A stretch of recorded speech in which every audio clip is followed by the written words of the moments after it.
Bonjour, ici Christine pour le challenge J'arrête de râler. Alors me voilà sur Paris, je suis rentrée en France pour quelques semaines, pour Noël et pour le travail. Et il y a quelques temps, donc je suis à Paris et donc je suis confrontée au challenge des transports en commun. Et il y a quelque temps, j'ai vraiment pu, une fois de plus, voir les bénéfices du challenge J'arrête de râler, du fait que j'ai réussi à tenir 21 jours consécutifs sans râler et que désormais ma vie est profondément transformée. En effet, il y a quelque temps, exactement lundi, je me suis retrouvée dans une situation qui, il y a quelques mois, m'aurait profondément fait râler. Tout a commencé par une mauvaise décision que j'ai prise moi-même où pour me rendre du 17e au 6e, j'ai choisi un trajet qui finalement n'était vraiment pas la meilleure option à choisir. Donc dans un premier temps, j'aurais pu commencer par râler de par ma stupidité et de du mauvais choix que j'ai fait par rapport au transport en commun que j'allais utiliser pour faire ce déplacement. Donc finalement, je me suis retrouvée dans le métro et ensuite sur le quai du RER avec une annonce officielle au micro qui m'annonce que, en raison d'un colis suspicieux en gare du Jardin du Luxembourg, le train ne s'arrêtera pas.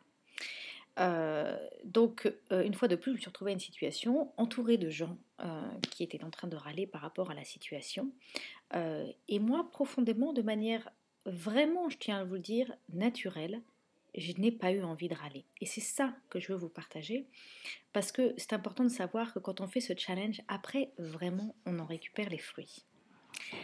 Finalement aussi, donc après, je me suis retrouvée sans vouloir râler, puis j'ai attendu un petit peu sur le quai, le prochain RER, et puis finalement, je me suis dit, c'est pas grave, je vais prendre un bus. J'ai regardé le bon plan des bus, je vais prendre un bus. Donc je sors à la station Léal et je me retrouve dehors. Tout d'abord, je prends la mauvaise sortie et je me retrouve dans le forum de Châtelet-Léal. Pour ceux qui connaissent, c'est un grand centre commercial où on a tendance à se perdre.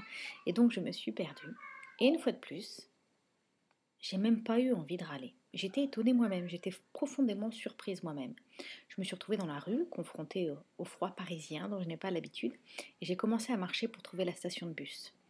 Là encore, j'ai fait des mauvais choix, je me suis trompée, je suis allée dans le mauvais sens, je tirais ma valise, et pourtant, je n'ai pas râlé. J'ai tourné, j'ai fait des détours, j'ai pas trouvé la station de bus. Je me suis dit, c'est pas grave, je vais la prendre un petit peu plus loin. Et finalement, au fur et à mesure que j'avançais et que je ne trouvais pas la station de bus, j'ai choisi de profiter. Et donc, plutôt que de râler, je me suis dit, tiens, l'hôtel de ville, ça tombe bien, je l'avais jamais vu illuminer la nuit.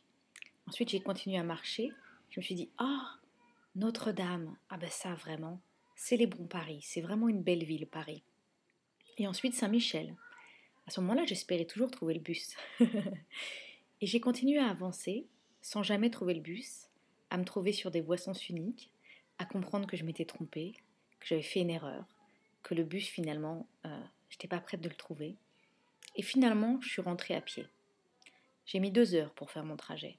Mais j'ai choisi ce jour-là de pas râler, de profiter, de célébrer. De toutes les façons, je pouvais rien changer. Voilà, j'espère que ça vous parle.